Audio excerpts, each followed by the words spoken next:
Vous m'avez dit qu'il y avait des questions. On peut peut-être les voir tout de suite. Eh bien, ça sera fait. Absolument. Alors, les auditeurs sont tout à fait intéressés par cette émission, mais il est vrai que nous avons des experts qui sont savants en la matière, mais parfois on a du mal à les suivre quant à la définition des termes. Ainsi, de nombreux auditeurs demandent une définition précise de ce qu'est. Moi, j'ai une petite idée là-dessus, mais on va laisser les experts le dire bien mieux que moi. Qu'est-ce qu'une banque systémique ? Qu'est-ce que ça veut dire, banque systémique ? Alors, une banque systémique, c'est une banque dont le défaut de paiement entraîne le collapse, de tout le système. La chute du système. La chute du système complet. C'est-à-dire que les banques sont tenues entre elles par la nécessité de payer absolument, c'est par le système des paiements. Hein. Ce système des paiements fonctionne par compensation.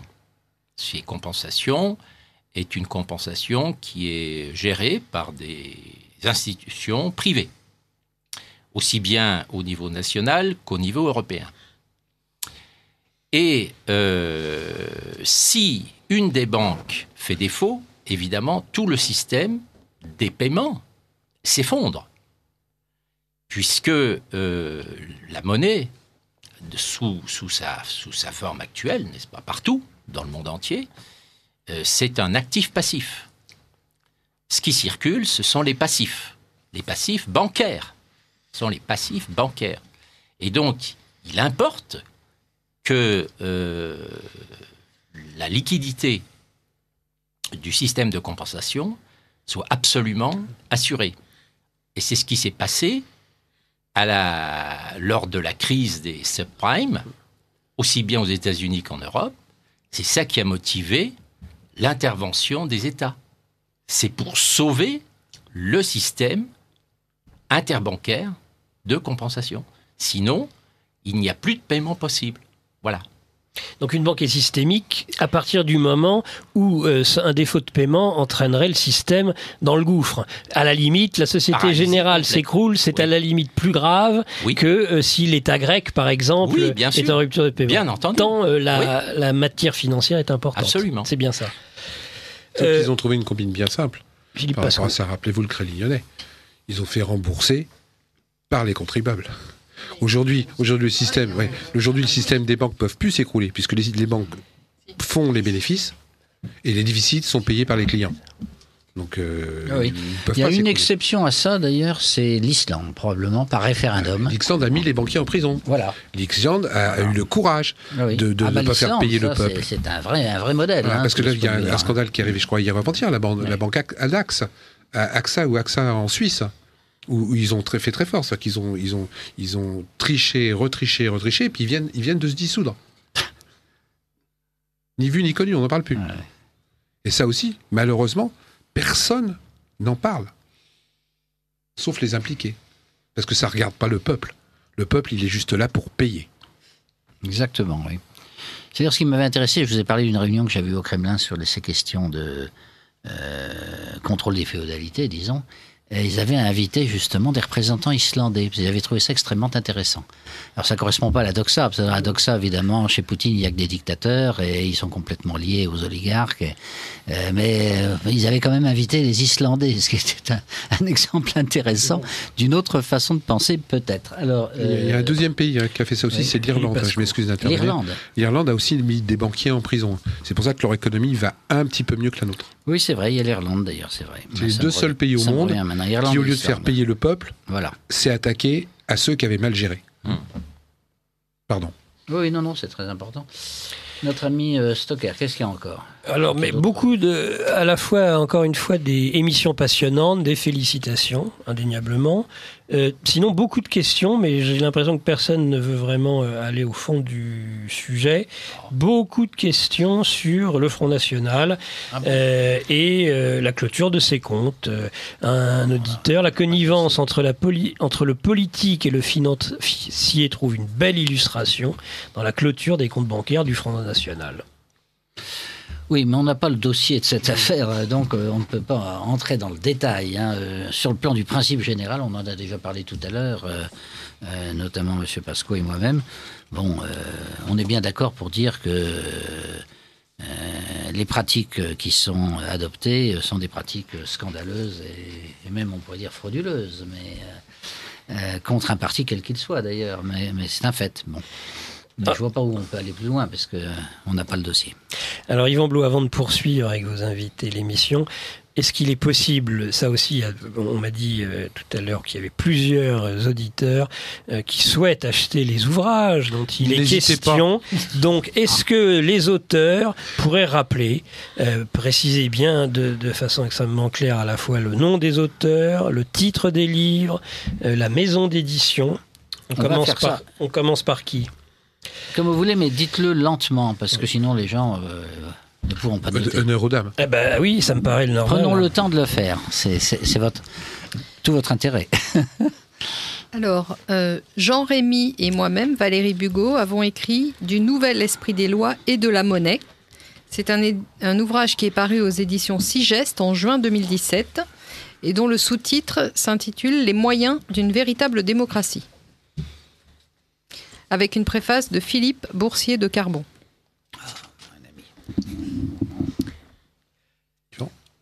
Alors, Ivan Stefanovic. Ah oui, moi j'ai écrit, mais ça date un peu, c'est de 2014, un bouquin, on était 7. On a écrit, on a fait un pavé, là, ça fait 700 pages, là. L'histoire secrète de la corruption sous la Ve République. C'est tout un programme. Mais ton dernier est pas mal aussi. Et puis mon dernier, qui me vaut un procès du Sénat, monsieur Gérard Larcher, que je connais depuis 25 ans, que j'aime bien d'ailleurs, mais il n'a pas apprécié du tout. Ce qui prouve que ton bouquin est bon. Oui, alors j'ai commis le Sénat, un paradis fiscal pour des parlementaires fantômes. Et c'est paru l'année dernière aux éditions du Rocher.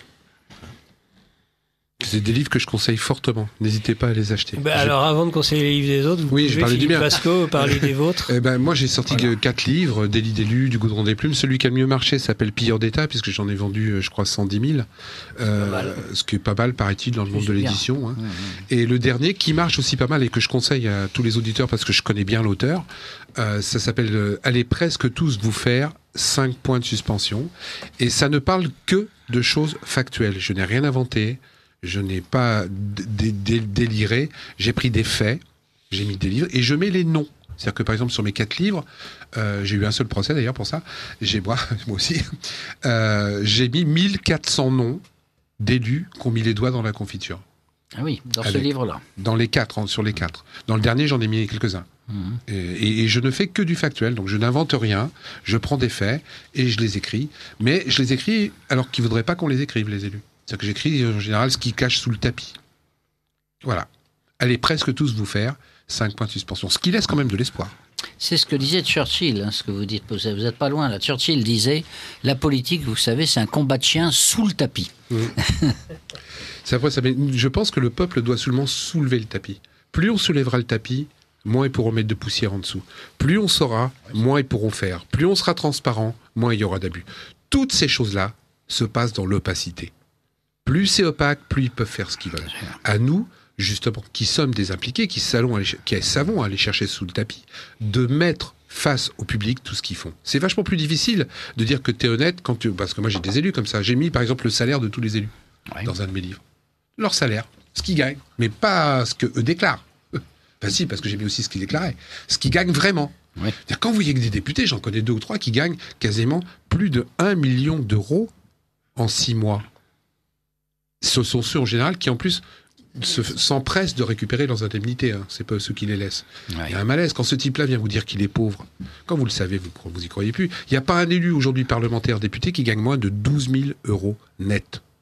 12 000 euros net. Et ceux qui sont à 12 000 euros net, c'est les plus pauvres. Il y a un moment donné, arrêtez de nous faire croire que vous n'avez pas une thune. Arrêtez de voter des lois pour faire la chasse aux mecs qui sont RSA. 500 euros par mois. On augmente les effectifs, on vote des lois pour augmenter les effectifs, pour contrôler les gens du RSA, et l'optimisation fiscale, qui est du vol. On fait rien. Il y a un malaise. Alors, ce qui est frappant, comme vous le dites vous-même, en plus, vous avez eu un engagement politique dans le passé, d'après ce que vous dites, c'est que gauche ou droite, C'est lissé comportement aujourd'hui. elle-même, hein, je pense. Mais maintenant, c'est les mêmes. C'est blanc bonnet et bonnet blanc, Comme ou dit. bonnet noir, comme on dit. Mais c'est les mêmes.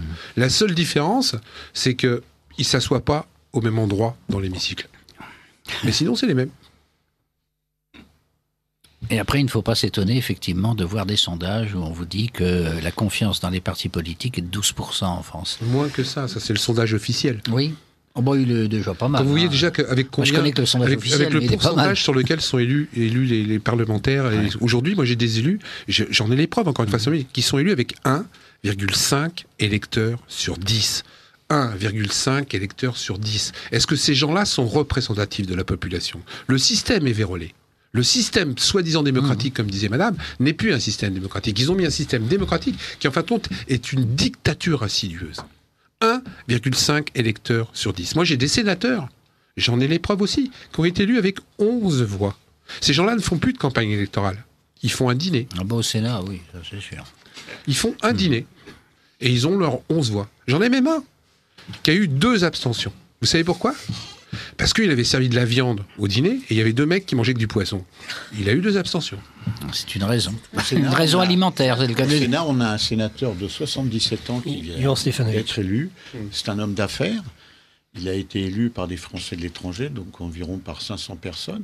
Mais il a payé des billets d'avion à tout le monde, il les a invités. Mais il a le droit. Il y a absolument rien Il d'illégal. n'y a rien d'illégal. On Oui. ne peut pas le dénoncer. Si, Évidemment. on peut le dénoncer. Oui, mais ses petits camarades ont du mal, quoi. Ouais. C'est très gênant. Et il s'est fait élire, il a créé son propre parti, sa propre liste, sa propre association, etc. Ah non, non, non, l'association, c'est sa femme. Non, c'est lui. Ah, c'est un autre alors. Non, c'est celui. Non, c'est extraordinaire. Hein, Moi, j'ai eu un cas qui m'avait beaucoup frappé quand j'étais jeune parlementaire, parce que j'imaginais pas des choses pareilles. C'était un collègue qui est mort maintenant, on peut citer son nom, il s'appelait Massoubre. Il se faisait élire en Picardie, dans l'Oise. Oui, l'Oise, c'est ça. Et il avait une particularité, c'est qu'il vivait aux États-Unis. Et donc, il ne venait jamais, évidemment. Et alors, pendant sa campagne électorale, alors il faisait un petit voyage ou 2, c'est tout, mais le résultat, il n'était pas là, il faisait pas de campagne électorale. Mais par contre, il versait des cadeaux à toutes les associations du département, etc., avec un gros chèque. Donc, ça compensait, évidemment, son absence permanente. Et il était absolument jamais là. Alors, il était élu, pourquoi? Parce qu'il avait l'étiquette, à l'époque, c'était le RPR, qui lui permettait, les gens votent l'étiquette, hein, ils votent pas l'homme, donc il avait un pourcentage de voix tout à fait convenable, évidemment.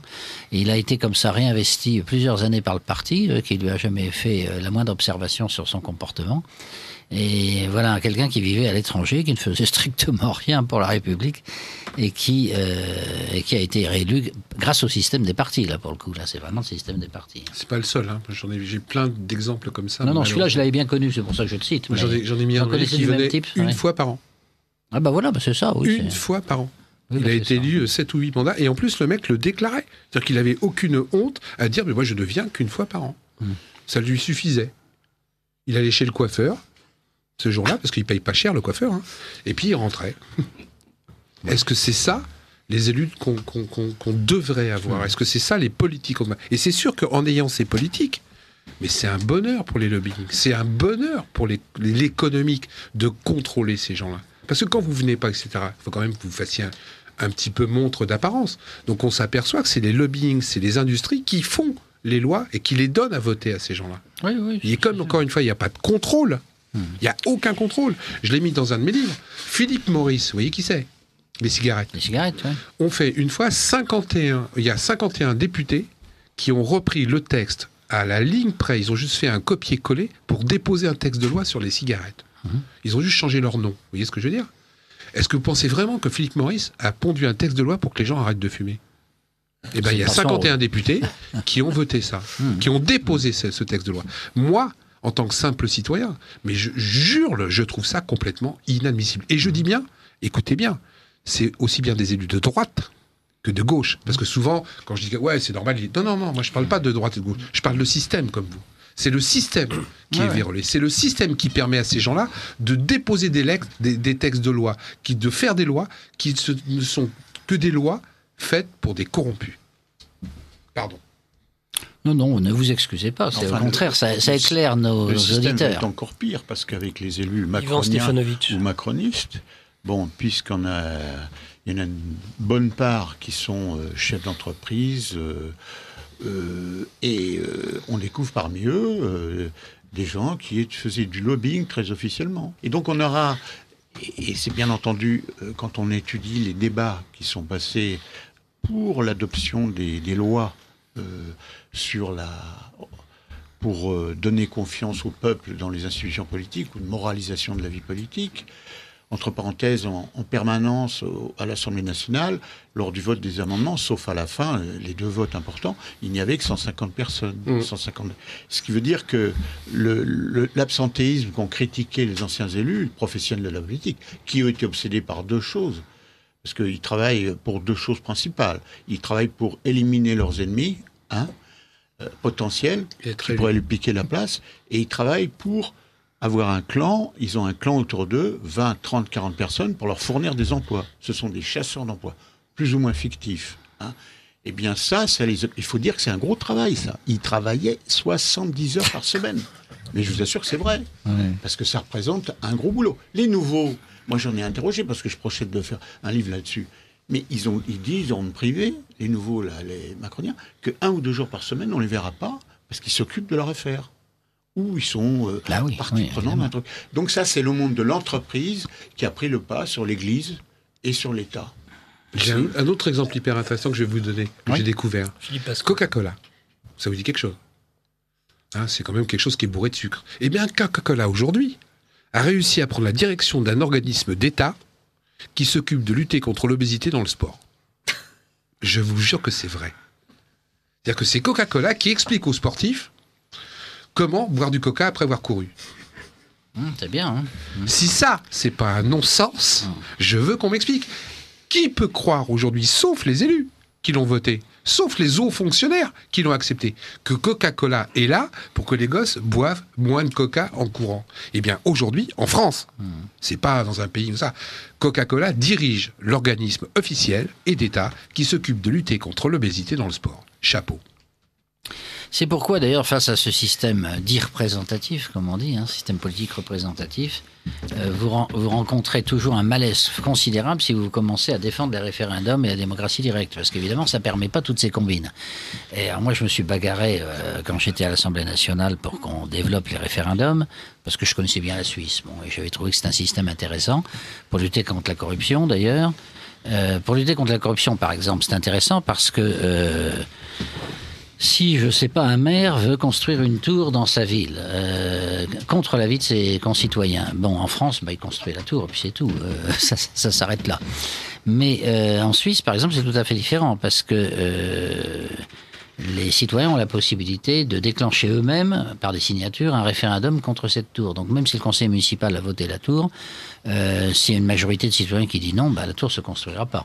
On a un bel exemple qui est l'exemple du métro c'est pas une tour, mais l'exemple du métro de Zurich. Ça fait 15 ans que le maire veut absolument construire un métro avec un budget gigantesque et les citoyens disent non parce que ça coûtera trop cher, ça augmentera les impôts, on n'en a pas besoin, la circulation est fluide, ce qui est vrai d'ailleurs. Et voilà, donc ça empêche évidemment toute une série de combinaisons et de corruption. Je ne dis pas que ce soit une solution parfaite pour tout, mais en tout cas ça limite les dégâts. Et alors on n'en veut pas. Alors moi je vois un exemple, j'avais réussi à force de lobbying, moi aussi j'avais fait du lobbying, j'avais réussi à persuader l'ancien président Sarkozy de faire une réforme de la Constitution pour permettre l'existence de référendums d'initiative populaire. C'est de référendums qui ne sont pas déclenchés par le président de la République quand il veut, mais déclenchés par des pétitions de citoyens. Alors là, évidemment, le déclenchement du référendum échappe évidemment à l'oligarchie politicienne. Et alors, il était embêté. Finalement, il y a quand même un texte qui en est sorti. J'avais obtenu la signature de 100 députés pour soutenir le texte. Au Sénat, j'ai eu aucun soutien. Mais alors vraiment, en ce qui s'appelle aucun, et j'ai même failli prendre une baffe de votre ami Larcher, parce que tellement il était foudrage quand je lui ai parlé de ça. Ça ne lui plaisait pas du tout. Et alors, finalement, un texte est sorti en 2008. Effectivement, on a réformé la Constitution, et officiellement, dans l'article 11 de la Constitution, on peut déclencher avec une pétition de signature un référendum contre une loi votée par le Parlement. Parce que c'est ça l'idée, donner un droit de veto au peuple, finalement. Et alors, bien sûr, le texte a été... Amendé. Non, mieux que ça, il a été transmis au Conseil d'État, où tout le monde ne veut pas entendre parler, ce Conseil d'État parler de démocratie directe. Alors là, c'est la révolution, si je puis dire. Et donc, ils ont fait un travail de Conseil d'État, hein, c'est-à-dire qu'ils ont dit, parmi les signatures, il faudra qu'il y aura tant de parlementaires. Alors maintenant, ça fausse tout, parce que les parlementaires, en plus, obéissent au gouvernement. Donc déjà, le système s'effondre. Bon, ensuite, ils ont demandé un nombre de signatures qui est de l'ordre de 3 800 000. En Italie, où ça existe, le système, ça a d'ailleurs fait beaucoup de peine à Berlusconi, je pourrais avoir raconté une autre fois. Et en Italie, ça existe. Donc 500 000 citoyens peuvent empêcher une loi de passer. Peuvent déclencher un référendum qui va empêcher la loi de se passer s'il y a une majorité de non, évidemment. Et là, il en faut 3 800 000. Bon, historiquement, c'est impossible, parce qu'on a plein d'exemples de droits comparés. Il y a d'autres pays où ça existe, la démocratie directe. Et avec 3 800 000 signatures, on les aura jamais. Donc, vous avez déjà un deuxième critère qui fait que ça passera pas. Troisième critère, c'est qu'une fois que la pétition a déclenché le référendum, le président, a failli déclencher le référendum, le président de la République a le choix. Soit il fait le référendum, soit il décide de transmettre le texte au Parlement pour que le Parlement délibère dessus. Si le Parlement délibère, à ce moment-là, il n'y a plus de référendum. Alors évidemment, on peut dire qu'il n'y en aura jamais. Bon. Et enfin, comme ça suffisait pas, ils ont mis encore une dernière clé pour verrouiller le truc. C'est que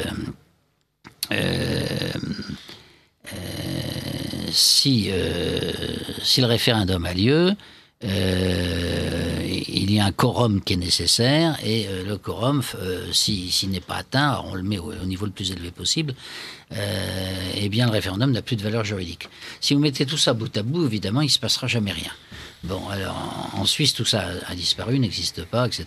Il y a des référendums tout le temps, je veux dire, mais il n'y a pas qu'en Suisse. Hein. En Allemagne, au niveau des États régionaux, pas au niveau fédéral, en Bavière ou en Saxe, par exemple, il y a très souvent des référendums sur toutes sortes de sujets, parce que justement, ils ont adopté le système suisse, quoi.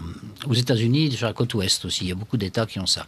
Mais c'est pas au niveau fédéral, ça existe aussi en Italie. Alors si, en Italie, je raconte quand même l'histoire de Berlusconi, parce qu'elle est quand même pas mal. Berlusconi, comme vous savez peut-être, avait demandé au Parlement de voter une loi qui enlevait toute responsabilité pénale ou autre au Premier ministre pendant ses fonctions. C'est-à-dire quand il était Premier ministre, en aucun cas il ne pouvait être convoqué par la justice pour quoi que ce soit, même pour un fait divers qui n'aurait rien à voir avec ses fonctions. Hein, ça fait rien, c'était une immunité absolue. Et le Parlement a voté, bien sûr, parce que le Parlement vote toujours ce que le gouvernement lui demande, hein, parce qu'il y a un parti politique, le chef du parti c'est Berlusconi, on obéit au chef du parti, donc hop, c'est parti. Et c'est ce qui s'est fait en Italie. Et alors, mais en Italie, depuis 1964, ils ont adopté un système de référendum veto. Et donc, il y a bien eu 500 000 personnes pour signer un texte demandant que cette loi ne passe pas. Alors, Berlusconi était très embêté, parce qu'il dit, mince, ce texte risque de ne pas passer. Mais j'ai encore une carte dans la main, c'est que je peux choisir la date du référendum. Donc on va faire ça le 10 août, par exemple. Le 10 août, il y a beaucoup de gens sur les plages qui n'iront pas voter, etc. Mais je dirais l'indignation populaire a été telle quand il a fait ça que finalement les gens sont allés voter. Parce que s'il n'y avait pas 50% de votants, le référendum n'avait plus de valeur, s'il y a un quorum. Et donc, les gens sont allés voter. À 90%, ils ont voté contre la loi en question. Donc, la loi, finalement, a été rejetée. Donc, les Italiens ont la chance de ne pas avoir un Premier ministre qui échappe totalement au système judiciaire parce qu'il y a ce système de référendum. Donc, on voit bien l'intérêt, quand même. Alors, nous, on voit l'intérêt, mais il y a aussi ceux qui voient l'intérêt dans l'autre sens. Ce qui fait que, à mon avis, on n'est pas prêt, sauf un choc politique majeur, disons, oui, on n'est pas prêt d'avoir ce système de référendum. Une transparence, parce que vous venez justement de le... Philippe Pasco. Pardon, excusez-moi. Vous venez de le dire, c'est que aujourd'hui, pour un référendum, il faut 50% de votants, et que la plupart des élus, aujourd'hui même le président, sont élus avec moins de 50%. Donc pourquoi ils n'appliquent pas à eux-mêmes ce qu'ils nous demandent, nous, de faire en tant que peuple? Il y a une aberration qu'il faut que les gens se rendent compte. Moi, j'aime bien les choses simples. Et ça, c'est un truc simple. Pourquoi toi, t'es élu aujourd'hui avec 15% des voix, et que tu me demandes à moi, dans un référendum, avec le peuple, d'avoir plus de 50% des voix pour être valable. Il y a un moment donné, il va falloir que les gens se rendent compte que les lois qui nous édictent sont des lois complètement aberrantes, et ils appliquent la technique de... Excuse-moi, c'est banal ce que je vais dire. Hein. Faites ce que je dis, pas ce que je fais. Oui. Il faut que les gens le sachent, parce que le problème, c'est que les gens s'en rendent pas compte. Quand j'ai commencé sur le casier judiciaire vierge, je me suis rendu compte il y a 4 ans que les gens n'avaient pas percuté. Je dis, mais tu te rends compte que pour être élu, tu peux avoir un cas... Ah, qu'est-ce que tu racontes, Philippe? Ah bah oui, c'est vrai. Le problème, c'est que les gens ont tellement d'informations, c'est tellement banalisé, qu'ils ne se rendent pas compte de la vérité des faits. Il faut simplement que nous, on s'obstine, comme le fait Yvan dans ses livres, comme vous le faites à travers vos livres, à remettre les choses et les pendules à l'heure. Une fois qu'on fait ça, ils peuvent déjà beaucoup plus difficilement truander. Mais c'est pourquoi, d'ailleurs, ils organisent aussi une espèce de censure pour essayer de limiter, évidemment, vous le savez bien. Moi, je me souviens, alors, c'est pas au niveau de...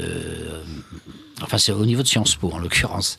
Le directeur un des directeurs de Sciences Po me propose de faire une brochure ou un petit livre sur le référendum d'initiative populaire.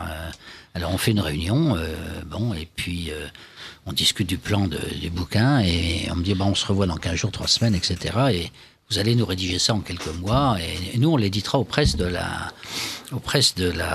Fondation des sciences politiques. Alors je me dis, c'est formidable, je suis content qu'on ait réussi à obtenir ça, c'est quand même utile, même si ça touche un public limité, mais c'est quand même intéressant.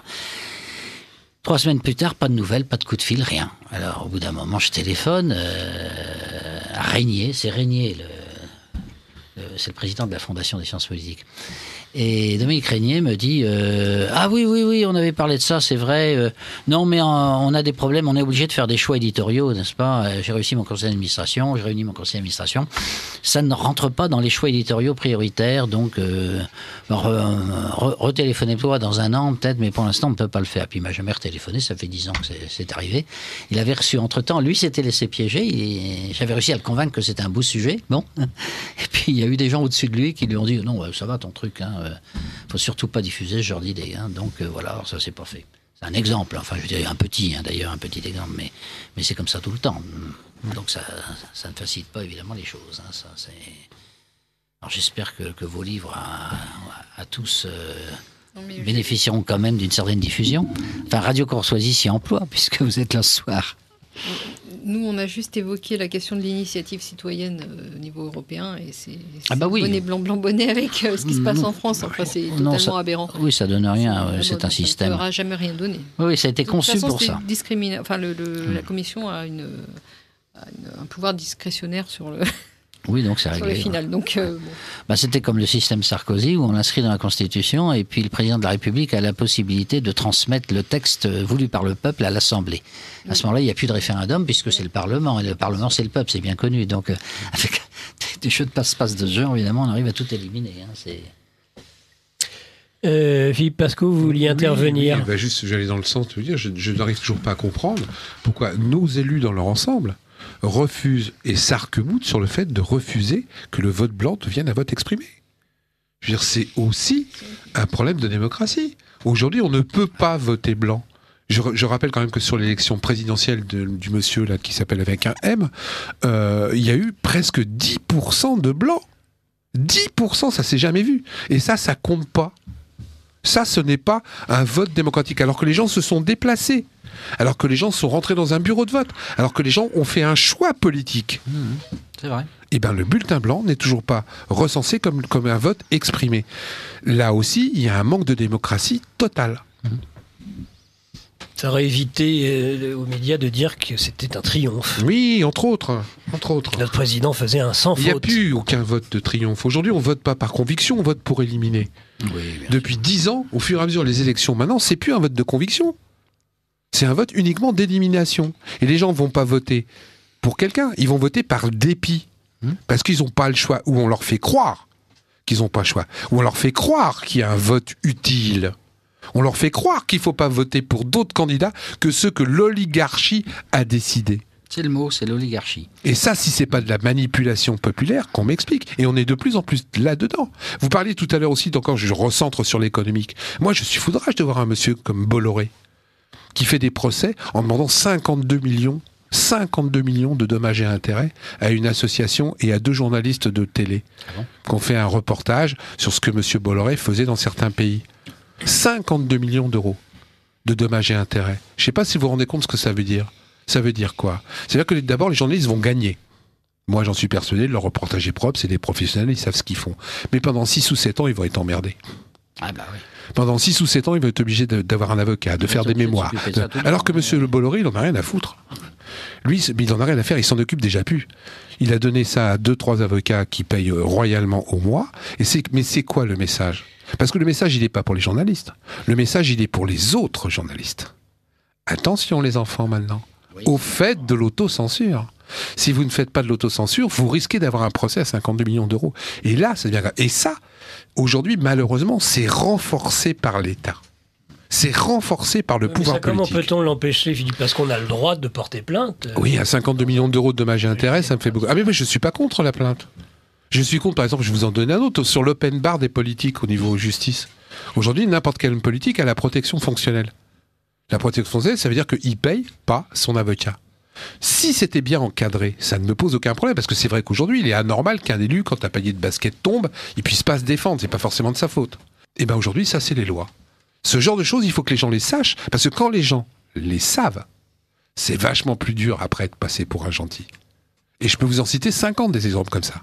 Et aujourd'hui, on s'aperçoit que les lois ne sont faites que pour les nantis, que pour l'économique. C'est ça. C'est eux qui les font. Mais oui, c'est eux qui les font. Maintenant, nous, on regarde pas assez. Les gens ne regardent pas assez. Ils sont pris dans leurs problèmes, ils sont pris à jour. Si on regardait un petit peu... Vous parlez des mairies tout à l'heure. Un maire ne peut pas faire ce qu'il veut si jamais c'est ses conseillers, si jamais c'est sa population regarde ce qu'il fait. Mais les gens ne regardent pas. Les gens, aujourd'hui, le problème de la politique en France, c'est qu'on vote pour quelqu'un et puis on s'en occupe pas pendant 5 ans. Il n'y a aucun contrôle entre les deux. Aucun. Et je m'excuse, il y a quand même quelques élus, je pèse mes mots, qui sont quand même des beaux escrocs. Comme vous le disiez, les mecs... Et c'est quoi le principe d'un escroc, si on réfléchit bien ? C'est quelqu'un qui est gentil, qui est sympathique. C'est quelqu'un qui vous connaît. Pour faire le métier, oui. Qui vous serre la main, qui connaît votre fille, qui vous trouve de boulot dans la commune. Oui, il rend des services. Qui passe un coup de téléphone pour embaucher votre fils à tel endroit. T'inquiète pas, je connais le patron, je vais l'appeler. Passez me voir à la permanence, je vais vous aider. Ça s'appelle pas du clientélisme. Et c'est pour ça que ces gens-là sont élus. Donc nous sommes aussi coupables. Je le dis souvent dans mes conférences. Il y a des élus qui ont été condamnés pour des agressions sexuelles. Je parle même pas de détournement d'argent. Je parle du summum de l'immonde. C'est-à-dire un mec qui a profité de son pouvoir, ou une femme, parce qu'il n'y a pas que des mecs, qui a profité de son pouvoir pour avilir un autre être humain et lui demander des faveurs sexuelles. Vous me suivez ? Ouais. Ces mecs-là sont condamnés. Sont condamnés. Première instance, appel, cassation, Cour européenne des droits de l'homme, tout ce que vous voulez, ils sont condamnés. Ils se représentent aux élections, ils sont élus. Qui est con ? Parce que je dis toujours, il n'y a pas que des hommes qui votent pour eux. Il y a aussi des femmes. Oui. Et ça, à un moment donné, il faut aussi qu'on prenne conscience que le citoyen, comme vous le disiez, reprenne possession de son pouvoir. Les élus sont nos employés. C'est nous les employeurs. C'est toute la démocratie directe, Yvan Blot, justement. Oui, ça va. Cette initiative qui serait populaire, c'est-à-dire que le citoyen n'attend pas qu'on lui demande, qu'on lui pose une question, c'est lui qui entre comme par effraction dans un débat. Si on demande aujourd'hui, si on fait des sondages, est-ce que vous êtes favorable à un système de référendum d'initiative populaire comme ça existe en Suisse, soit pour bloquer des lois votées par le Parlement, soit pour initier des textes qui ne sortent jamais parce que ça n'intéresse pas la classe politique, vous avez à peu près 70% de Français qui disent oui, on est très favorable à ça.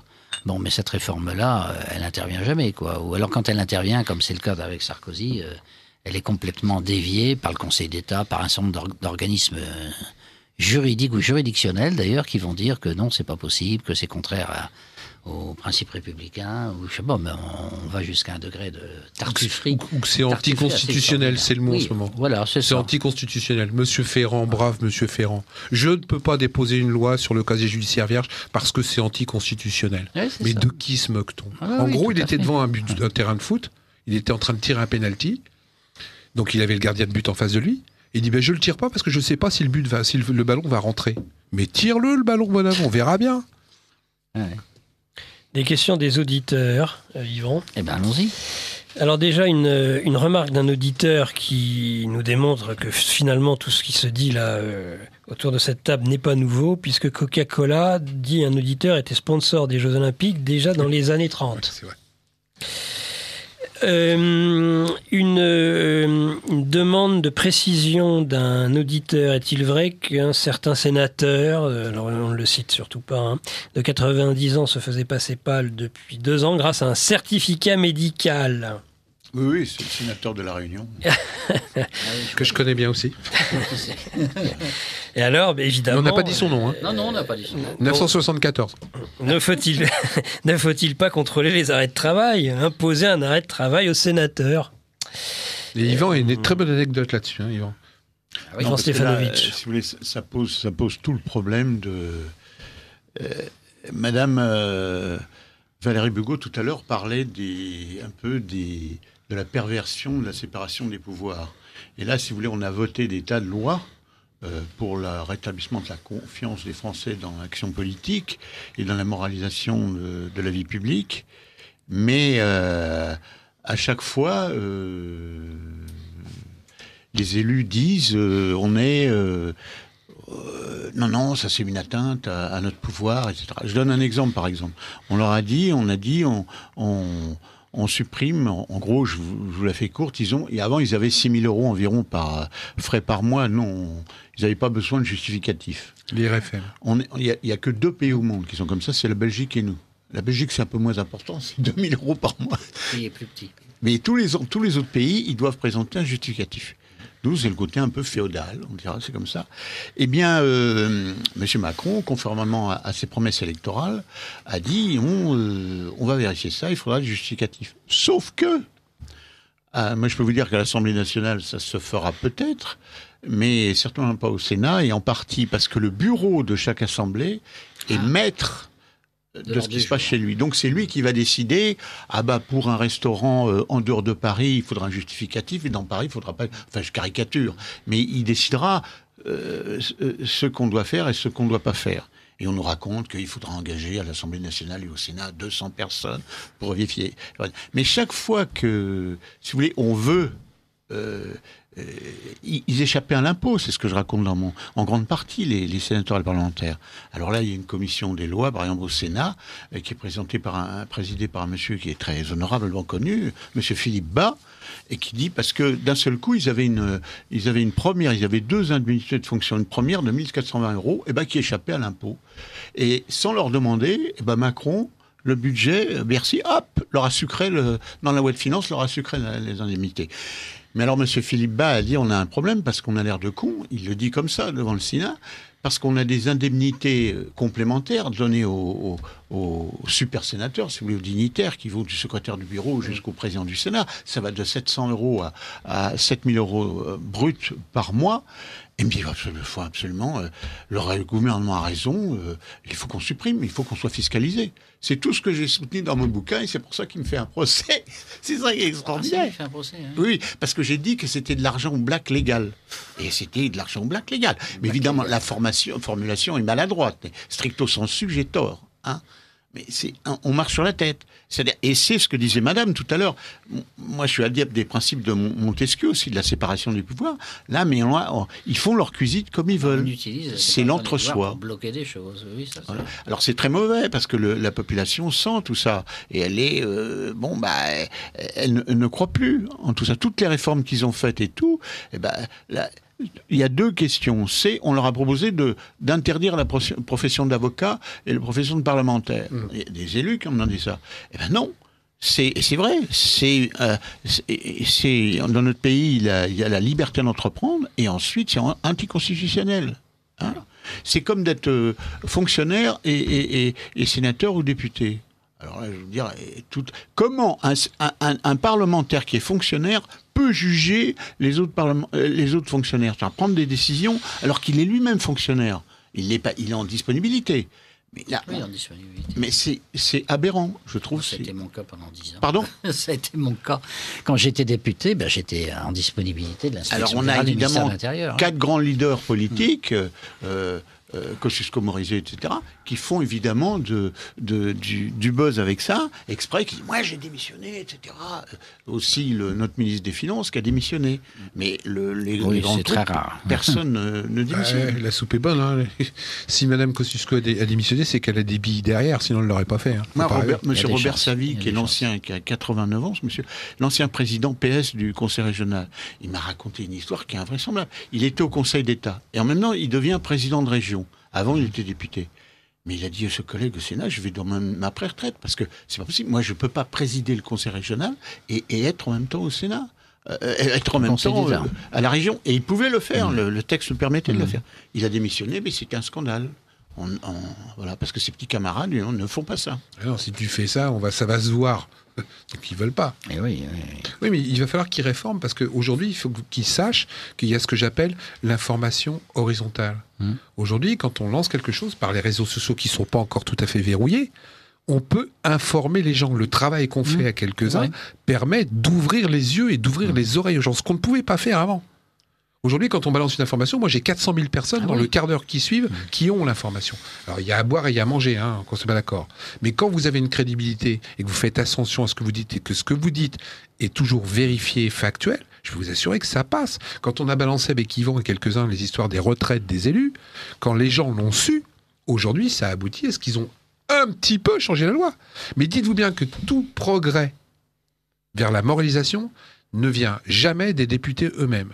Ne vient uniquement de la pression populaire et de la pression des auditeurs de radio, etc. Mais jamais d'eux. Non, ça c'est certain. De toute façon, ils ne sont pas à l'initiative des textes en général, c'est le gouvernement. La presse a une responsabilité très importante là-dedans. Parce qu'on parle de l'affaire Fillon, parce qu'il était au départ de lui ce qui lui a tué Fillon. C'est qu'après, il y a une exploitation politique par des canaux politiques qu'on connaît. Mais au départ, il est odieux avec ses collaborateurs. C'est pour ça que ça remonte.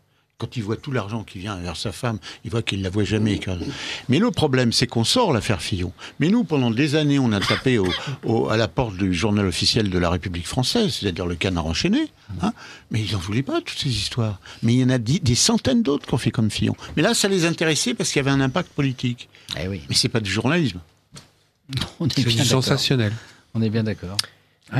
Beaucoup de coupables. Oui. Le Bobino. Le Bobino, oui. C'est une langue belle, avec des mots superbes, qui porte son histoire à travers ses accents. Cette langue belle, Radio Courtoisie continue de l'honorer. Dimanche 3 décembre, nous célébrerons le 30e anniversaire de Radio Courtoisie, la radio libre du pays réel et de la francophonie. Dimanche 3 décembre, à midi, venez déjeuner avec les patrons d'émissions de Radio Courtoisie dans le salon de la péniche Les Calanques, face au 52 quai du Point du Jour, à Boulogne-Billancourt, Hauts-de-Seine. Le prix Jean Ferré 2017 sera décerné, à l'issue du repas, à la personnalité qui a, selon les auditeurs de Radio Courtoisie, le mieux servi la langue française durant les 3 dernières années. Réservez dès maintenant en envoyant un chèque de 49 € par personne à Radio Courtoisie, 61 boulevard Murat, 75 016 Paris. Veuillez joindre une enveloppe timbrée et libellée à votre adresse pour recevoir vos billets d'entrée. Vous pouvez aussi participer au premier tour du prix Jean Ferré en envoyant dès maintenant à Radio Courtoisie un bulletin de vote établi sur papier libre où vous porterez le nom de votre choix. Au dimanche 3 décembre, à midi, sur la péniche Les Calanques, face au 52 quai du Point du Jour à Boulogne-Billancourt, pour le déjeuner d'anniversaire de Radio Courtoisie. C'est une langue belle qui sait la défendre. Elle offre les trésors de richesse infinie, les mots qui nous manquaient pour pouvoir nous comprendre, et la force qu'il faut pour vivre en harmonie. Yvan Blot, des questions, je crois encore, des auditeurs avant la conclusion. Il y en a une là particulièrement intéressante, semble-t-il, sur la taxe carbone. On demande pourquoi il n'y a pas de commission parlementaire à propos de cela. Alors peut-être... Oui, Monsieur Pasco. Il faudrait une émission complète pour en parler là-dessus. Il faut savoir que ça représente des millions d'euros de truandage sur la taxe carbone et que, je pèse mes mots, certains présidents d'État ont mis le petit doigt dedans. Donc c'est une affaire qui, à mon avis, ne va pas sortir et qui risque, comme dans certaines affaires, de générer pas mal de suicides ou d'accidents fortuits. Parce que ça brasse et à la fois des États et à la fois des partis politiques, mais énormément d'argent. Et ces gens-là ont su arroser. Donc notre auditeur a bien raison de poser cette question, mais peut-être qu'un jour on fera une émission là-dessus d'ailleurs. Si je suis encore vivant, oui. Oui, on veut pas votre mort, quand même. Bon, il nous reste plus beaucoup de minutes parce qu'à 20h30, nous avons une interview par téléphone du général... Pas par téléphone, il est justement là. Il est là. Le général Et, Antoine Martinez. voilà. Je pensais que c'était par téléphone. Non, et d'ici un quart d'heure, voilà, on va vous poser des questions à l'un et à l'autre, puisque vous êtes coprésident des Volontaires pour la France, sur cette organisation que vous avez fondée ensemble. Tout à fait, tout à fait. Bon, donc, il ne reste plus que quelques minutes. Si vous le permettez, je vais essayer de tirer sur, si on peut dire, des conclusions de tout ça. Je crois qu'on a fait quand même une émission qui a clarifié beaucoup de choses, qui a permis, enfin, j'espère, en tout cas pour un certain nombre d'auditeurs, et on a montré notamment, entre autres, que la démocratie dans laquelle nous sommes censés vivre est tout sauf une démocratie. Hein. Bon, ça, je crois que c'est quelque chose qui est quand même tout à fait certain. C'est une oligarchie, si on veut, par exemple. Mais c'est aucunement une démocratie. Et d'ailleurs, à chaque fois qu'on essaye de faire un effort dans la direction de la démocratie, on se heurte à des obstacles qui sont des obstacles tout à fait considérables. Alors, on n'est pas en mesure, en tout cas en France, de donner des leçons à qui que ce soit en la matière. Et je continue, moi, en ce qui me concerne. Alors, il y a ce que disait notamment M. Pasco sur l'importance de l'information et du dévoilement, effectivement, tout ce qui se passe sur le tapis. Ça, je crois qu'il a tout à fait raison. C'est quelque chose de tout à fait essentiel. Il y a un effort là qu'il faut amplifier, je dirais, et tous les moyens d'information libres, disons, doivent y participer. Et puis aussi les réseaux sociaux. Les réseaux sociaux, ils ont quand même plus de liberté que les médias classiques. Pour l'instant, voilà. Et puis alors, ça c'est donc un premier axe, disons, d'action. Un deuxième, à mon avis, c'est de continuer, même si à très court terme ça ne donne pas de résultat, à militer pour la mise en place d'une démocratie directe. Parce que là, bon, c'est un sujet qu'on ne peut pas aborder non plus en quelques minutes. Hein. Il faudrait une émission spéciale là-dessus, et on la fera sûrement. C'est un moyen, effectivement, de contourner l'entre-soi, de contourner les oligarchies. Et on a plein d'exemples dans plein de pays, en plus. C'est ça qui est très intéressant. Je disais, il y a toute la côte ouest des États-Unis, il y a l'Uruguay, il y a l'Italie, il y a l'Allemagne au niveau local. Il y a donc pas, il n'y a pas que la Suisse, c'est ça que je veux dire. Enfin, encore qu'en Suisse, c'est très intéressant de voir comment ça fonctionne. Il est intéressant d'ailleurs de voir qu'en Suisse, d'ailleurs, la démocratie directe est de plus en plus contestée par les milieux dirigeants, hein, les milieux gouvernementaux, les dirigeants politiques, les directions médiatiques, les organisations patronales déplorent ce système qui leur vient de l'histoire, sur lequel ils peuvent plus revenir, mais qui donne des résultats tellement contraires à ce qu'ils souhaiteraient dans la plupart des cas. Oui, Madame Bugot. Je voulais juste signaler à ce propos qu'en 2018 va avoir lieu une votation populaire justement sur l'initiative populaire en Suisse concernant, elle s'appelle l'initiative Monnaie Pleine et qui consiste à retirer aux banques privées la création monétaire. Donc c'est énorme. Oui, surtout en Suisse en plus. Voilà, cette votation est vraiment très très spectaculaire et je trouve très dommage que personne ne la relaie en France. C'est très vrai, merci. Au cas où ça donnerait des idées. Bien sûr. Effectivement, le cas suisse est toujours très intéressant parce qu'en plus c'est l'exemple où la démocratie directe est la plus libre et la moins réglementée. Donc on assiste souvent à des votes sur des sujets qui paraîtraient complètement absurdes ailleurs. Je me souviens de l'initiative populaire pour la suppression de l'armée suisse, par exemple. Ça peut paraître bizarre dans un pays qui est totalement militarisé, parce qu'il n'y a pas plus militaire que les Suisses, en fait. Hein, ils font leur service militaire jusqu'à l'âge de 50 ans. Il y a eu une initiative populaire qui a échoué, d'ailleurs, qui venait du Parti socialiste et l'extrême gauche suisse, pour supprimer l'armée, disant que ça coûtait très cher. Ça, c'est un argument très important en Suisse. Donc, ça n'avait plus vraiment d'utilité, etc. Et alors, il y a eu un débat, ça a duré 1 an à peu près, parce qu'ils font des débats très longs. Et puis, au bout d'1 an, le peuple a voté. Alors, le peuple a voté à 70% pour le maintien de l'armée. Et alors j'ai demandé à l'époque à un colonel suisse, mais pourquoi le peuple a voté pour le maintien de l'armée? Parce que les arguments de vos adversaires étaient pas complets, bien sûr, mais enfin il y avait des choses, le coût notamment de l'armée suisse. Bon, ça c'est quelque chose auquel les Suisses sont très sensibles. Réponse, il faut voir comment ça se passe, il me dit. Vous comprenez, chaque année, un Suisse, il va passer 2 semaines, 3 semaines dans la montagne, à faire du ski, à faire de l'escalade, avec un fusil d'assaut, il va apprendre à tirer, il est avec ses copains, tous les soirs, tout le monde boit un bon coup ensemble, etc. Donc c'est très sympathique finalement. Et donc on adore les périodes militaires. En plus on fait ça sans nos femmes et nos enfants. C'est ce que j'allais dire. Ils donc partent sans leurs femmes. Voilà, alors ça c'est vraiment tout le monde est pour. Alors je dis, bon d'accord, j'ai compris maintenant le vote des hommes. Vous avez oublié, c'est que les femmes sont contentes d'être débarrassées de leur mari pendant 2 semaines. Ben, vous êtes en train de me doubler. J'allais dire ça parce que j'ai demandé au colonel, mais alors pourquoi les femmes ont voté aussi? Oui. Vous savez, les femmes votent quand même en Suisse aussi. Hein. Et donc pourquoi elles ont voté aussi pour le maintien de l'armée suisse? Il me dit exactement pour les mêmes raisons. C'est sûr. Bon, ça ne veut pas dire que c'est transposable dans tous les pays, hein, bien entendu, mais on a parfois effectivement des résultats tout à fait étonnants. Je me souviens qu'il y en a même d'ailleurs certains de ces résultats que j'ai préféré ne pas trop diffuser en France parce que par exemple, c'est arrivé dans 2 pays, notamment en Bavière. Il y a eu des référendums d'initiative populaire pour supprimer le Sénat, disant que le Sénat ne servait à rien, n'est-ce pas, que c'était des parlementaires fantômes, pour reprendre votre expression, monsieur Stefanovic. Et le peuple à 80% a dit bah oui, on supprime le Sénat. Alors si l'Archer apprend ça, je me suis dit ça va pas arranger encore les choses. Hein. Mais non, mais ça, le bon sens populaire, c'est sûr que vous avez des millions d'informations qui transitent par les citoyens et qui font remonter des positions qui sont généralement des positions assez solides. Alors ceux qui veulent faire peur, parce qu'il y en a toujours évidemment, vont vous dire mais c'est la démagogie, c'est épouvantable. Vous allez même mettre en place un régime autoritaire grâce à la démocratie directe. Alors là, sur le régime autoritaire, on a des exemples historiques intéressants. C'est que je sache, Maréchal Pétain est arrivé au pouvoir grâce à un vote du Parlement, tout ce qui est de plus démocratie représentative. Hitler est arrivé au pouvoir avec des élections classiques et c'est ensuite le président de la République qui lui a donné effectivement le poste de Premier ministre parce qu'il avait la majorité au Parlement. Donc c'est tout ce qui est de plus une procédure parlementaire, représentative, etc. Il n'y avait aucune démocratie directe là-dedans. Mussolini, c'est pareil, c'était un système, il a gagné les élections tout simplement.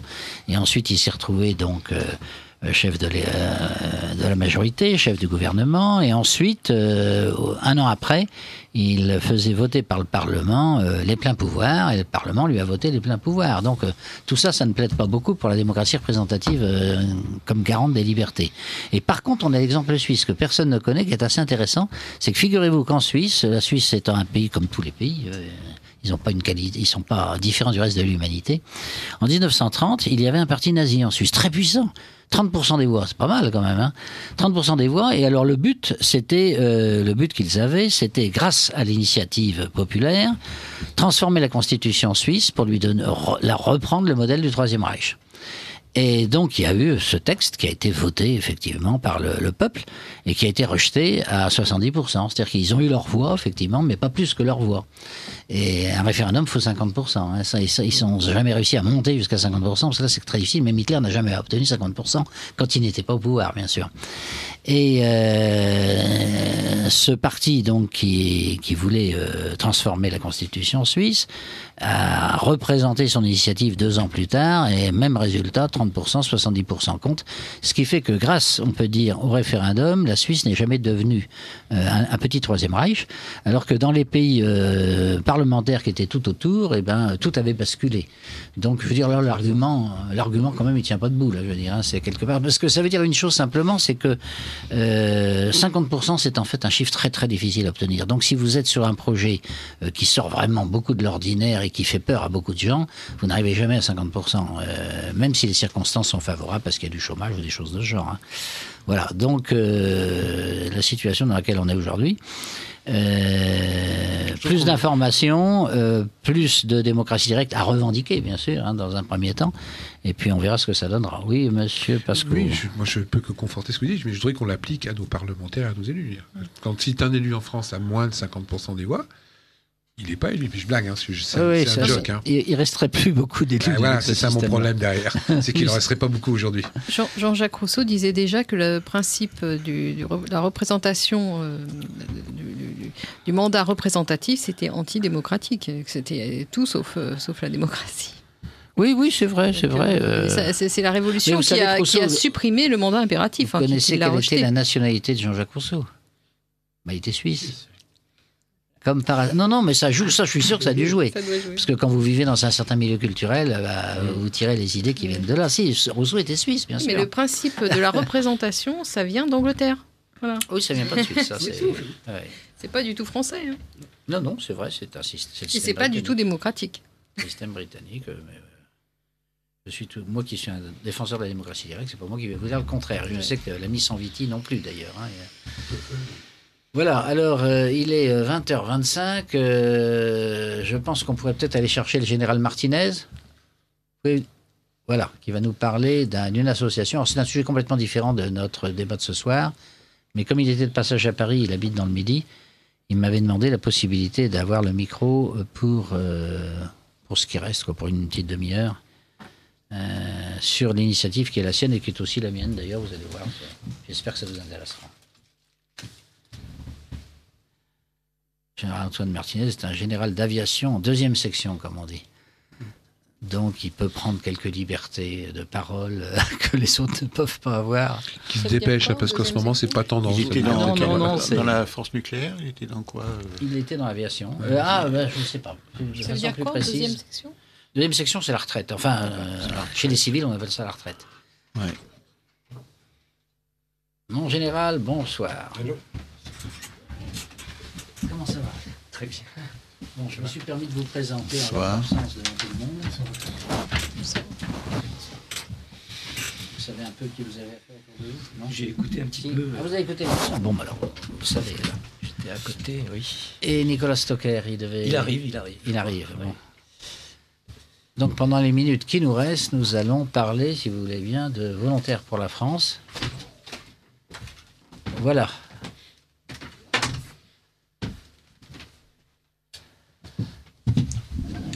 Bien, alors... C'est Monsieur Loyal, comme on dit. Ben voilà, c'est-à-dire que vous allez être invité, mon cher Yvan, dans votre propre émission. Oh, pas longtemps, le temps de... C'est une expérience intéressante, oui. Voilà, une expérience qui va permettre aux auditeurs de Radio Courtoisie de connaître un petit peu mieux cette association. C'est une association que vous avez fondée avec d'autres, mais dont vous êtes aujourd'hui général Antoine Martinez et vous, Yvan Blot, les deux coprésidents. On en parle, les auditeurs de Radio Courtoisie ont déjà entendu parler des Volontaires pour la France. Néanmoins, et je crois que c'est la première fois, que nous vous avons tous les deux en même temps sur un plateau de Radio Courtoisie. Et que vous allez pouvoir ainsi, comme ça, nous expliquer pourquoi vous avez fait les Volontaires pour la France. Déjà en quelques mots d'introduction, et puis j'ai une série de questions que je pourrais vous poser si vous voulez bien y répondre l'un après l'autre de façon assez rapide pour qu'on puisse balayer l'ensemble du sujet. Bien, Yvan, Général Martinez. Je t'en prie, mon général. Bien. Eh bien, tout simplement, d'abord, il faut rendre à César ce qui appartient à César. Le président fondateur de Volontaires pour la France, c'est Gérard Hardy. Et Gérard Hardy a fondé cette organisation, cette association, ça fait maintenant une bonne année et demie. Et au bout de quelques temps, il a souhaité, peut-être parce qu'il a entendu parler de certaines personnes, comme Yvan Blot, comme moi-même, à partir de nos écrits, de nos interventions, il a souhaité donner une certaine visibilité, j'imagine, et il nous a sollicité pour prendre la coprésidence de cette organisation. Pour ce qui me concerne, j'ai tout de suite accepté avec grand plaisir puisque, comme vous le savez, je suis engagé dans le monde associatif maintenant depuis de nombreuses années parce que arrivé à la retraite, un général en 2e section, c'est l'équivalent de la retraite pour un civil, je me voyais mal m'occuper de mon jardin. Donc je m'en suis occupé, mais au sens du patriarche de Ferney, notre ami Voltaire, qui disait il faut cultiver son jardin. Mais moi je l'ai fait au sens second. Et donc voilà, c'est l'origine. Voilà, ça c'est pour le. Si j'ai bien compris, il y a un militaire et puis il y a un civil. Absolument. C'est ça. Donc Yvan Blot, vous êtes le civil, c'est ça ? Je suis le civil, oui, mais ça dépend dans quelle acception on prend le terme. Au sens juridique, je suis un civil, mais je suis un serviteur de l'État parce que j'étais haut fonctionnaire et j'étais donc inspecteur général de l'administration au ministère de l'Intérieur, où pendant les 10 dernières années, je me suis occupé essentiellement d'antiterrorisme. Donc c'est du civil, c'est vrai, mais enfin c'est du civil un peu particulier quand même au service de l'État. Et lorsque Gérard Hardy, parce qu'effectivement Antoine Martinez a eu raison de le citer comme fondateur, c'est la réalité. Quand il m'a parlé de ça, en disant voilà, on aimerait qu'il y ait un militaire et un civil comme coprésident de l'association, est-ce que vous êtes d'accord pour jouer ce rôle et notamment vous occuper à l'occasion des questions internationales puisque vous allez souvent à l'étranger, notamment à Moscou, mais enfin pas uniquement bien sûr. Et donc j'ai dit bah oui bien sûr, c'est quelque chose qui me paraît tout à fait positif. Donc ce n'est pas un parti politique, ça c'est tout à fait clair, c'est une association patriotique. Alors voilà, qu'est-ce que c'est Yvan Blot, puisque c'est pas, vous le dites tout de suite, ce n'est pas un parti politique. Alors qu'est-ce que c'est ? C'est une association loi 1901, certes, mais qu'est-ce que c'est de plus ou de moins qu'un parti politique ? Alors de moins, c'est qu'elle ne présente pas de candidat aux élections. Elle n'est pas structurée comme un parti pour ce faire. De plus, c'est que comme on n'est pas un parti politique, la liberté de parole est plus grande que dans un parti politique. Et moi qui étais dans les partis politiques, je peux vous dire qu'il y a une sacrée différence. Le but, c'est de rassembler des citoyens, effectivement, qui veulent connaître un peu mieux leur patrie, recevoir un enseignement sur l'histoire de France, des choses de genre, pratiquer aussi des exercices, si je puis dire, pour les plus jeunes, notamment des exercices sportifs, parce qu'on ne sait pas de quoi l'avenir sera fait. Et donc, c'est peut-être utile d'avoir des réseaux dans toute la France, effectivement, qui peuvent s'engager pour rendre des services. Alors, il y a eu déjà des cas, notamment un cas dans le Midi qui m'avait touché, moi, notamment, où on a aidé une famille qui avait de très grosses difficultés avec son environnement. Oui, justement, c'est dans les Pyrénées-Orientales. Alors là, je pense qu'on doit remercier. Ça, on va y revenir. On y reviendra peut-être après. Donc, une action presque sociale, disons. Alors voilà, il y a cela aussi. Est-ce que vous voulez préciser, Général Martinez, sur les aspects les objectifs finalement de notre organisation? Elle est double. Il est double l'objectif finalement. Il y a d'une part je dirais un volet influence. Parce que nous ne pouvons pas rester, Yvan a son expérience de haut fonctionnaire, moi j'ai mon expérience d'ancien militaire, et on ne peut pas rester inactif, les bras croisés, quand on voit depuis quelques années ce qui se passe non seulement sur notre propre territoire, mais sur l'Europe entière également. Donc, on a essayé de faire modifier un petit peu les choses, si on veut, mais cette influence, donc on suit bien évidemment tout ce que les responsables politiques décident à leur niveau, pour pouvoir, nous, essayer de peser sur les décisions qui seront prises, les futurs, parce que pour l'instant on n'a pas réussi, mais parce que il faut un peu de temps pour la quantité, comme dirait Zemmour, à un certain niveau, lorsque la quantité devient importante, elle devient une qualité. Donc ce que nous souhaitons aujourd'hui, c'est que les Français et les patriotes se réveillent et nous rejoignent. Parce que je disais influence, il faut peser sur le politique, sur les décisions des politiques, et pour le faire, il faut d'abord le nombre, et dans un deuxième temps, le deuxième volet, c'est un volet de résistance. Alors cette résistance, le terme est général, mais ça recouvre beaucoup de choses. Tout en restant toujours dans la légalité, mon général. Tout en restant, nous sommes des républicains, nous sommes des légalistes, et il n'est pas question de sortir de la légalité. Et comme disait Yvan, un des exemples, c'est la défense d'une famille dans la commune de Elne, dans les Pyrénées-Orientales, à quelques kilomètres de Perpignan, qui, à l'issue des élections présidentielles, ont subi les pires choses de la part de la communauté musulmane dans la résidence dans laquelle ils habitaient. Et ils ont failli même être lynchés parce que le père de famille avait voté pour le Front National. Donc là, la situation a été très critique, et les volontaires pour la France du département se sont retroussés les manches pour aider cette famille à déménager, donc étaient sur place pour assurer le déménagement en toute sécurité et pour leur trouver un logement. Et puis on a lancé également une demande de dons, et on a pu remettre un chèque à cette famille qui s'est installée ailleurs en sécurité. Alors vous avez des thèmes particuliers, mon général, sur lesquels vous aimez intervenir précisément, parce qu'on a entendu parler de vous, par exemple, sur les femmes de militaires en colère. Je suis tout seul. Yvan était présent à Paris lors de cette manifestation, d'ailleurs. Oui. Les prières de rue. Oui, également. J'ai l'impression, en allant visiter votre site, vous avez un site internet, que c'est un de vos chevaux de bataille. Qui ne réagirait pas à cette anomalie. Ça fait quand même 8 mois que cela dure, sans que nos responsables politiques, nos dirigeants, nos gouvernants ne fassent respecter la loi.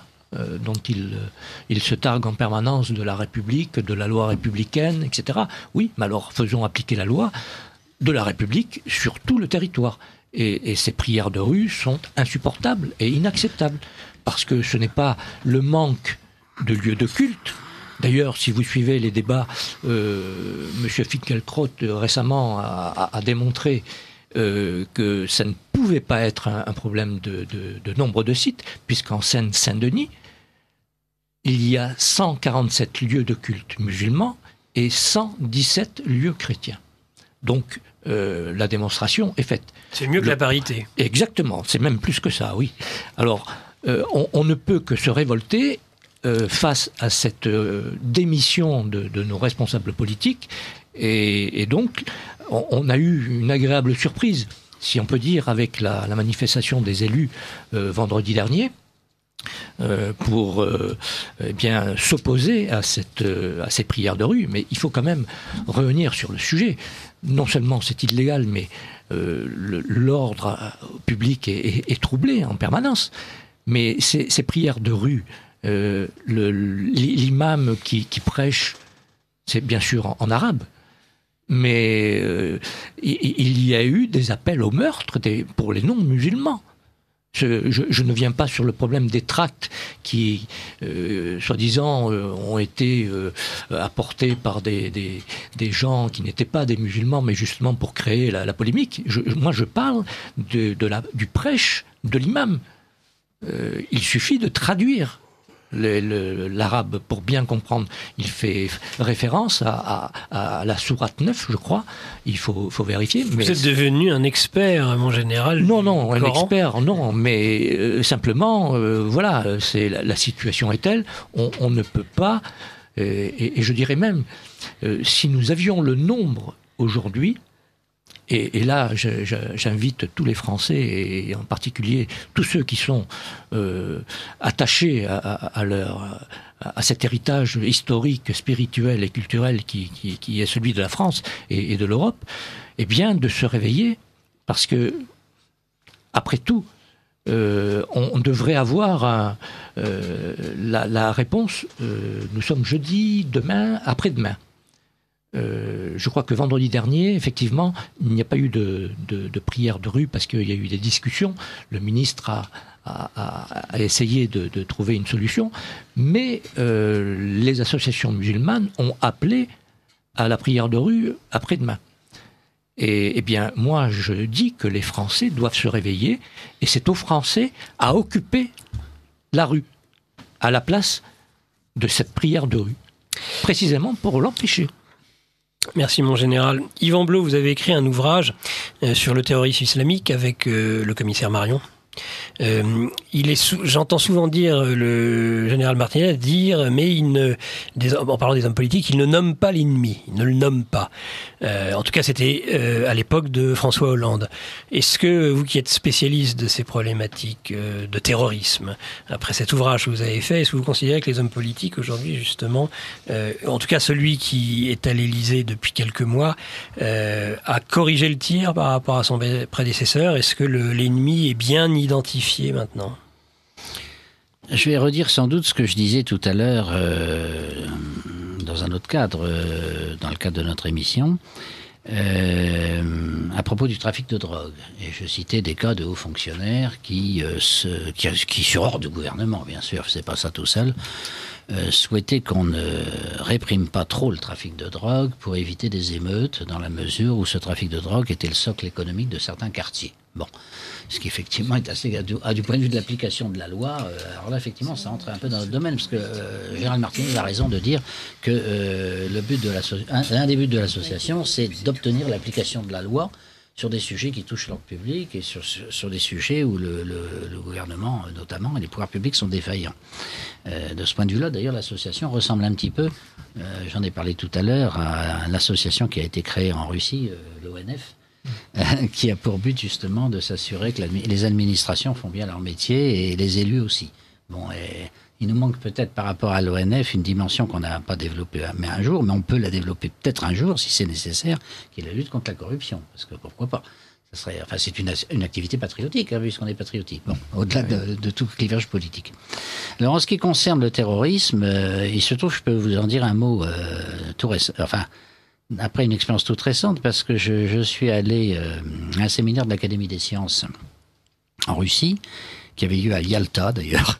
Et à ce séminaire, un rapport a été fait sur quelque chose, sur l'Occident, sur les pays occidentaux, et notamment sur ce qu'ils appellent les mini-califats délocalisés. Et je dois dire que ça laisse un peu froid dans le dos, parce que la thèse du spécialiste, enfin ça a été étudié de façon très, très poussée sur un certain nombre de quartiers, des grandes villes comme Londres, Paris, etc., c'est que il y a des quartiers entiers où il n'y a plus d'autorité de l'État. La police évite d'ailleurs d'y aller, toujours pour les mêmes raisons. Et puis, l'autorité effective sur le terrain est celle d'un réseau d'imams qui enseigne aux jeunes à se couper le plus possible de la société française parce qu'elle est mécréante, elle est épouvantable, elle est athée, tout ce que vous voudrez.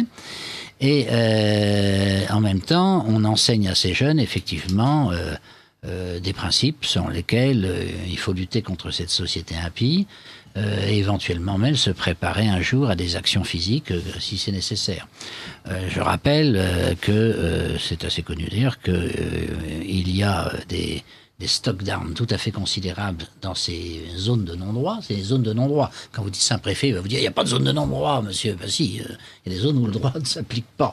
Et notamment le port d'armes. Alors, le port d'armes, mais même c'est le patron des services des services secrets auprès de Macron qui me disait, il y a encore 15 jours, qui me disait qu'on avait vraiment des sacrés problèmes administratifs, de coordination administrative avec le port d'armes, puisque l'un des apprentis terroristes qui a voulu œuvrer sur les Champs-Élysées, ça n'a pas donné. Il avait 6 ports d'armes différents qu'il avait obtenus dans 6 préfectures différentes. C'est quand même assez extraordinaire. Donc le moins qu'on puisse dire, c'est que c'est pas au point. Hein. Oui. Ça n'a pas trop été dit d'ailleurs. Ça n'a pas trop été dit. Ça n'a pas été retransmis au peuple. Ben voilà, c'est ça. Il y a des choses qui ne sont jamais retransmises. Bon.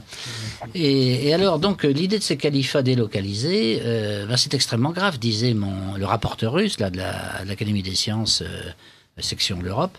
Il disait parce que c'est dans ces zones, évidemment, que va se faire le recrutement des futurs djihadistes. Et donc, dans quelques années, vous allez avoir un problème qui sera peut-être encore plus important que celui que vous avez aujourd'hui. Et on ne comprend pas que les pouvoirs publics dans vos pays, enfin, ils ne m'apostrophaient pas spécialement, mais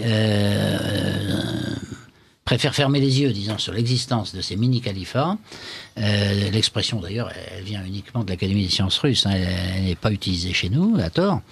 Il dit, mais c'est extrêmement grave parce que dans ces zones-là, effectivement, règne une espèce de charia, en quelque sorte, qui s'impose aux femmes, qui s'impose aux jeunes, qui s'impose à tout le monde. Les personnes qui ne sont pas musulmanes sont expulsées de facto. C'est ce qui s'est passé à Elne. Exactement. Oui. Ils sont expulsés de leur quartier parce que comme ils ne sont pas à l'unisson avec les imams qui dirigent cette portion de territoire français, finalement on les met dans une situation telle qu'ils sont obligés de s'en aller, ils déménagent. Donc on a en fait des quartiers monoethniques. Bon, ce qui est encore plus préoccupant. Le communautarisme. C'est ça, des quartiers monoethniques où donc il y a une loi particulière qui s'applique, où il y a des préparations d'activités dangereuses, où il y a des accumulations de stocks d'armes, et tout ça, d'abord on n'en parle pas à la population parce que ce serait sans doute l'inquiéter, donc on n'en parle pas, et en plus on ne mène pas d'action véritable, toujours parce qu'on se dit, si on mène une action, qu'est-ce qui va se passer ? S'il y a des répliques, ils vont nous tirer dessus, donc nous on va tirer sur eux, et là on a une émeute. Bon, et Et donc il faut surtout pas qu'il y en ait. Donc on préfère fermer les yeux de façon absolument totale sur ces quartiers-là. Voilà, ça c'est le dernier élément d'information que j'ai eu donc à ce séminaire. Qui n'est pas rassurant, mais qui nous renforce dans la volonté justement de créer des réseaux de citoyens français qui peuvent relayer effectivement l'activité des forces de l'État, parce que l'ampleur du problème est tout à fait considérable. Moi-même, j'ai fait d'ailleurs un rapport dans ce même séminaire sur le terrorisme pour expliquer, mais ça les Russes étaient convaincus d'avance, mais pour expliquer que le problème n'est pas, ce qui serait beaucoup trop facile, l'existence, disons, de quelques milliers de terroristes tueurs, et puis du reste de la population qui est parfaitement innocent, sympathique, etc. C'est pas ça, c'est beaucoup plus complexe que ça. En fait, c'est des cercles concentriques. Alors, vous avez un premier cercle, c'est les terroristes, donc qui tuent. Alors ceux-là, on les surveille, on les met en fichier S, avec efficacité que ça, relative. Et puis ensuite, vous avez un deuxième cercle, qui est le cercle de ceux qui sont totalement islamistes, idéologiquement, je veux dire. Donc, ils sont persuadés que les tueurs ont raison, mais qui, eux, ne tueront jamais. Bon. Par contre, ils sont prêts à donner une aide logistique, une voiture, un appartement, des choses de ce genre. Bon. Alors, cette population-là, elle pose beaucoup plus de problèmes, si je puis dire, paradoxalement, parce que c'est pas quelques dizaines de milliers de personnes, hein, on est plutôt près du million, là. Il y a beaucoup plus de gens qui sont vraiment convaincus, mais c'est vrai qu'ils ne passeront jamais à l'acte, ils ne tueront jamais personne. Bon. Mais on ne peut pas faire comme s'il n'existait pas. Ensuite, il y a un troisième cercle, c'est ceux qui sont d'accord avec l'idéologie islamiste, qui ne tueront jamais, ça c'est certain, et puis en plus ne donneront pas d'aide logistique aux terroristes. Ça fait peut-être, alors d'après les sondages qui sont faits en Angleterre d'ailleurs aussi, en France, ça peut faire 2-3 millions de personnes quand même, hein, donc c'est loin d'être négligeable. Parce que c'est un milieu qui effectivement n'est pas actif, mais qui partage les idées des extrémistes, et c'est un milieu où évidemment des jeunes reçoivent une éducation qui est celle du milieu dans lequel ils sont, et ça peut donc les pousser à passer et à entrer dans un autre cercle, hein, un cercle, soit le cercle logistique, soit le cercle des tueurs. Donc ça fait déjà 3 cercles. Ensuite, vous avez le 4e cercle, alors ça c'est les indifférents, il y en a. Vous avez des tas de musulmans qui sont complètement indifférents à cette affaire, qui ne veulent pas s'en mêler. Et puis, quelques millions là, bon. Et puis enfin, vous avez un 5e cercle, c'est ceux qui sont publiquement contre les terroristes. Les musulmans, je veux dire, qui prennent position publiquement contre les terroristes. Et là, on est toujours très très déçus parce qu'il arrive qu'il y ait des déclarations qui soient faites. Bon, enfin, dans l'ensemble, ils se taisent parce qu'ils ont peur. Enfin, ils ont peur des autres, en fait. Donc voilà. Alors voilà l'état de la population, disons, qui circule dans et autour du milieu terroriste, qui fait que ceux-ci peuvent être efficaces parce qu'ils sont, comme disait Mao Tse-tung. Mao Tse-tung disait le bon révolutionnaire. C'est un révolutionnaire qui circule dans le peuple comme le poisson dans l'eau. Ben là, c'est pareil, le bon terroriste, c'est quelqu'un qui circule dans sa communauté, disons, comme le poisson dans l'eau. Parce que s'il n'y avait pas de communauté autour, évidemment, il ne se passerait rien. Ce qui fait que la théorie du fameux loup solitaire, bon, je ne dis pas qu'il n'y a pas des cas cliniques presque, mais ça n'existe pas. En réalité, ils sont tous connectés. Alors, soit ils sont connectés entre eux sur des zones géographiques locales, comme les petits califats, soit ils sont connectés par la voie des méthodes modernes de communication, c'est-à-dire par le téléphone portable, par Internet, etc. Ils communiquent directement avec des réseaux terroristes d'Afrique du Nord ou du Moyen-Orient. Et en fait, ils sont ici sans être ici. C'est-à-dire que mentalement, ils sont là-bas, tout en étant ici. Voilà. Donc ça crée une situation évidemment extrêmement dangereuse qu'il faut avoir. Alors nous, un des rôles de notre association, c'est notamment peut-être de dénoncer cela, de dire ce que je viens de dire. C'est déjà le début. Ça vaut mieux que de vivre dans l'inconscience la plus totale. Tout à fait, Yvan Blot. Alors, ici, le temps tourne et je voulais aussi vous entendre, en particulier le général Martinez. Vous avez fait dernièrement ce qui a été beaucoup relaté, en tout cas, si ce n'est dans la grande presse, pas trop, mais sur les réseaux sociaux. Vous avez fait une alliance avec le général Picmal. Il faut rappeler, général Martinez, que vous présidez un comité de soutien qui réunit un peu plus de 50 généraux ou amiraux d'ailleurs de seconde section après ce qui s'est passé concernant le général Picmal à Calais. Tout le monde connaît l'histoire.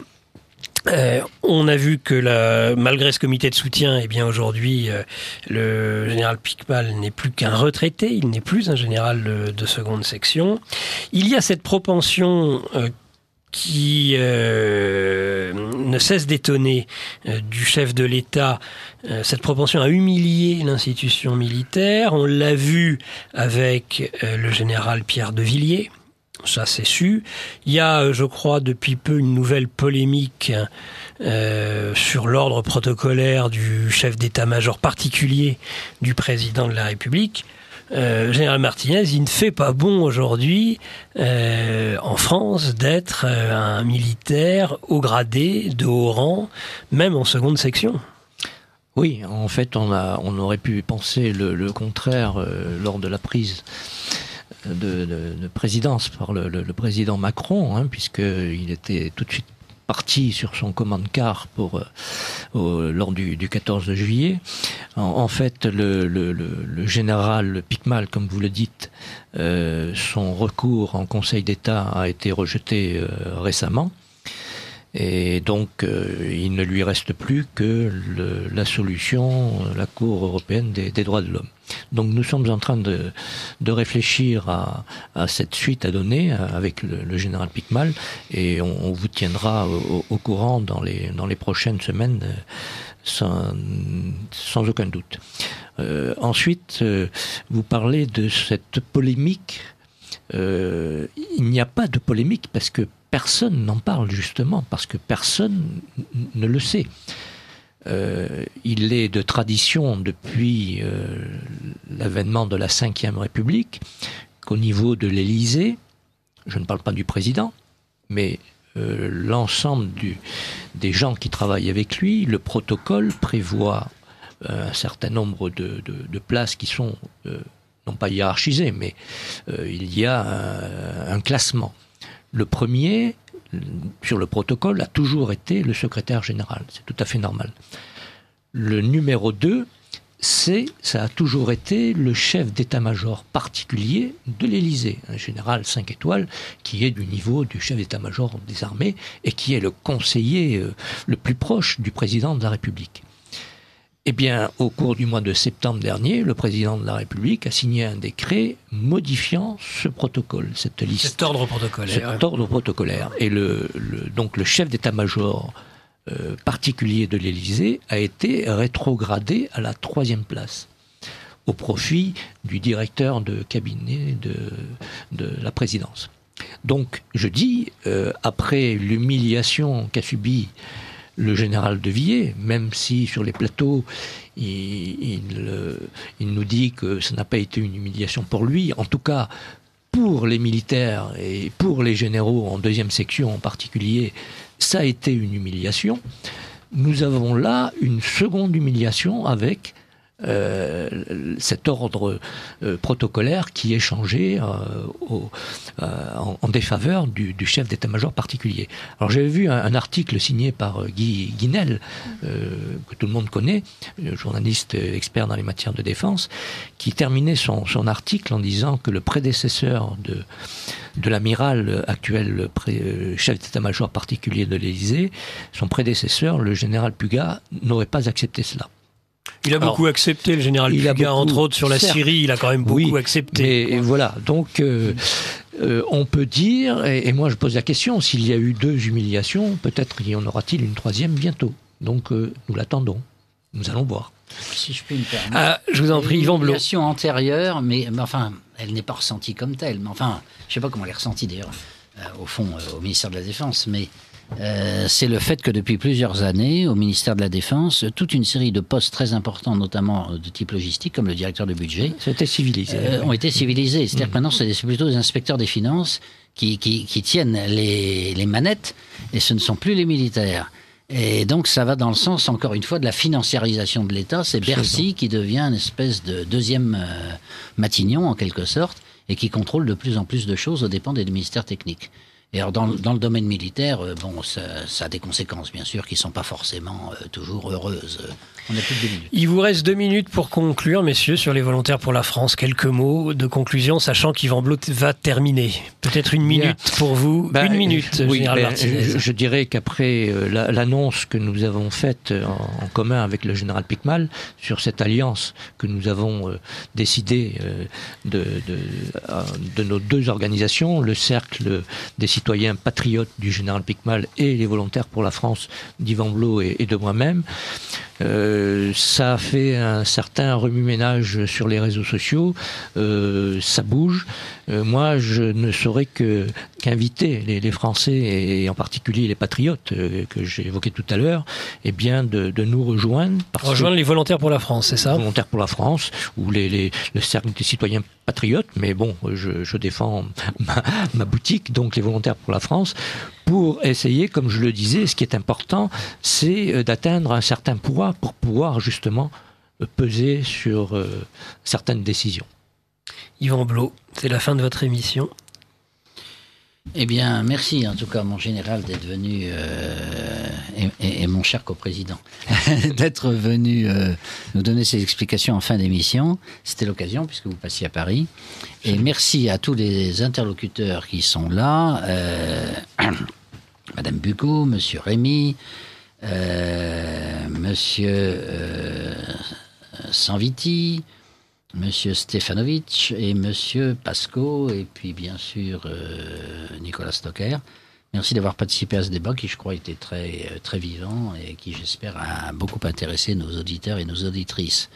Donc je reprendrai une session dans un mois. J'aurai de nouveau une émission dans un mois, juste quelques jours avant Noël, où je compte parler d'un autre sujet, alors peut-être beaucoup plus politique que encore celui-là, il avait des aspects politiques, on ne peut pas le nier. Hein. Mais transpartisan, ça sûrement, mais politique, oui. Mais là, je compte parler du grand remplacement. Très bien.